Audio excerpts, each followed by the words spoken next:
Bank FD मधून जास्त earnings हवे आहेत का? मग लॅडरिंग पद्धत फॉलो करा. तुमच्या बँक फिक्स डिपॉझिट्सला शिडी लावा आणि जास्त मिळवा. इंटरेस्ट रेट मधील चढ उतारांच्या फायद्यासाठी एफडी लॅडरिंगचा तंत्र. एफडी लॅडरिंग पद्धतीबद्दल येथे आहे पूर्ण माहिती.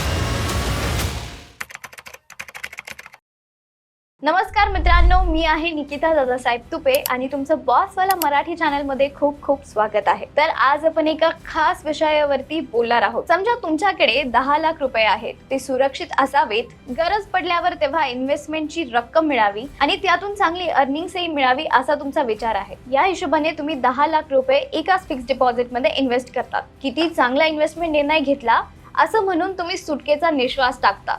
पण त्यानंतर 6 महिन्यांनी reserve bank of India repo rate वाढल्यानंतर फिक्स डिपॉझिट्सचे इंटरेस्ट रेट 1% ने वाढतात. तेव्हा तुम्ही हळहळता आणि विचार करतात, अरे अरे किती मोठी चूक केली.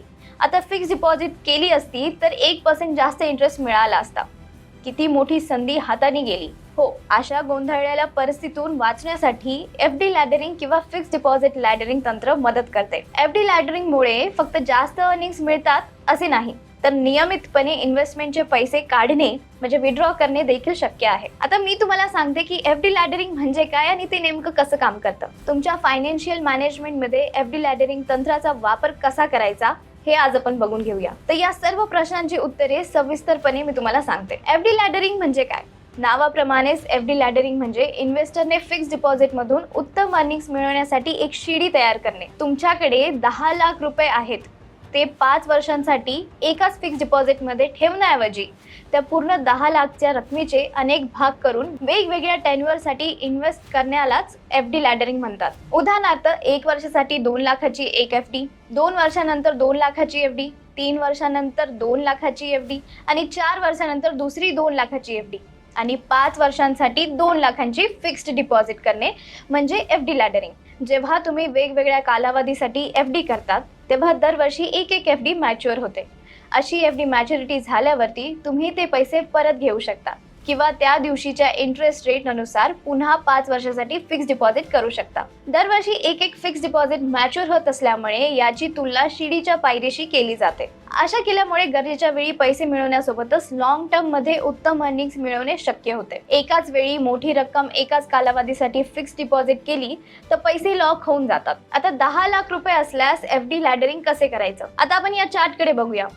इथे आपण काय केलंय, आपण त्या 10 लाखांचे 2-2 लाख रुपयांचे 5 छोटे भाग केले आहेत. पहिले 2 लाख आपण ठेवले आहेत फक्त 1 वर्षासाठी, दुसरे 2 लाख आपण ठेवले आहेत 2 वर्षासाठी आणि असंच करत करत शेवटचे 2 लाख आपण ठेवलेत पूर्ण 5 वर्षांसाठी. तर अशा प्रकारे एकाच वेळी पैसे लॉक करण्याऐवजी ही पद्धत वापरून आपण आपल्या गुंतवणुकीवरती जास्त नियंत्रण आणि जास्त परतावा मिळवू शकतोय. आता भारतात एफडी लॅडरिंग उत्तम काम का करते हे मी तुम्हाला सांगते. भारतात इंटरेस्ट रेट स्थिर नसतात. इन्फ्लेशन वाढल्यावरती रेपो रेट्स वाढवले जातात. आर्थिक प्रगती मंदल्यावरती रेपो इंटरेस्ट रेट्स कमी केले जातात. त्यामुळे एकाच वेळी तुमची सर्व इन्व्हेस्टमेंट रक्कम एकाच फिक्स डिपॉझिट मध्ये लॉक करणे योग्य नाही. एकाच वेळी मोठी रक्कम लॉक केली तर इंटरेस्ट रेट वाढल्यावरती त्याचा फायदा घेता येत नाही किंवा कधी कधी कमी इंटरेस्ट रेट असतानाच मोठी रक्कम लॉक करण्याची वेळ येऊ शकते. म्हणून एफडी लॅडरिंग तंत्र वापरून इन्व्हेस्ट करणे हा शहाणपणाचा निर्णय आहे. सध्या पाहिले तर रेपो रेट कपातीमुळे बँक्स मधील फिक्स डिपॉझिटचे इंटरेस्ट रेट सुद्धा कमी झाले आहेत. आता जाऊन एकाच वेळी मोठी रक्कम लॉंग टर्म साठी फिक्स्ड डिपॉझिट केली तर पैसे लॉक होतीलच, शिवाय भविष्यात इंटरेस्ट रेट वाढले तर त्याचा फायदा त्वरितच घेता येणार नाही. आता एफडी लॅडरिंगचे बेनिफिट्स म्हणजे फायदे आपण बघून घेऊया. एफडी लॅडरिंग केल्यामुळे तुम्हाला वेळोवेळी कॅश उपलब्ध राहते. दरवर्षी एक एफडी मॅच्युअर होत असल्याने ताडतीच्या फायनान्शियल गरजा पूर्ण करणे शक्य होते. लॉंग टर्म फिक्स डिपॉझिट्स मध्ये हा फायदा मिळत नाही. तुम्ही विचाराल एफडी ब्रेक करता येते ना? पण एफडी ब्रेक केली तर पेनल्टी भरावी लागते. एफडी लॅडरिंग मध्ये वेळोवेळी कॅश सहज मिळते आणि एफडी तोडण्याची वेळ खूप कमी येते. तुम्हाला माहित असेल की कोणत्याही बँकमध्ये 5 लाख रुपयापर्यंतची रकमेला डिपॉझिट इन्शुरन्स स्कीम अंतर्गत पूर्ण सुरक्षा असते. म्हणजे उद्या एखादी बँक बुडाली तर तुमचे 5 लाख रुपये तुम्हाला परत मिळतात.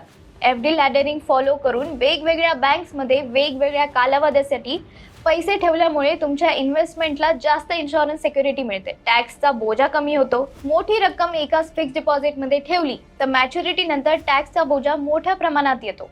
पण FD लॅडरिंगमुळे वेगवेगळ्या कालावधीत FD केल्यामुळे दरवर्षी पडणारा टॅक्स कमी असतो. मात्र तुमच्या इन्कम टॅक्स स्लॅब अनुसार टॅक्स लागू होतो हे लक्षात ठेवा. ज्या इन्व्हेस्टर्सना शेअर मार्केट किंवा इक्विटी म्युच्युअल फंड्स मध्ये रिस्क घ्यायला आवडत नाही त्यांच्यासाठी FD लॅडरिंग अत्यंत पूरक आहे. सामान्य FD पेक्षा हा एक उत्तम पर्याय ठरतो. आता बेनिफिट सोबत लिमिटेशन्सही असतात, त्याच्याबद्दल मी तुम्हाला सांगते. इंटरेस्ट रेट कमी होत असताना FD लॅडरिंग तितकेसे फायदेशीर ठरत नाही. उदाहरणार्थ डिसेंबर 2024 ते डिसेंबर 2025 या काळामध्ये रेपो रेट 6.5 वरून 5.25 वर आला तर नवीन होणाऱ्या FDs वरती कमी व्याजाचा फायदा मिळतो. FD लॅडरिंग मध्ये दरवर्षी एक FD मॅच्युअर होत असली तरीही तुम्हाला एखादी FD मध्येच तोडावी लागली तर पेनल्टी भरावी लागते. 5 वर्षापेक्षा कमी कालावधीच्या FD वरती इन्कम टॅक्सच्या सेक्शन 80C अंतर्गत सूट मिळत नाही. तुम्हाला तुमच्या स्लॅब अनुसार टॅक्स भरावा लागतो. मित्रांनो, जेव्हा आपण गुंतवणुकीचा विचार करतो ना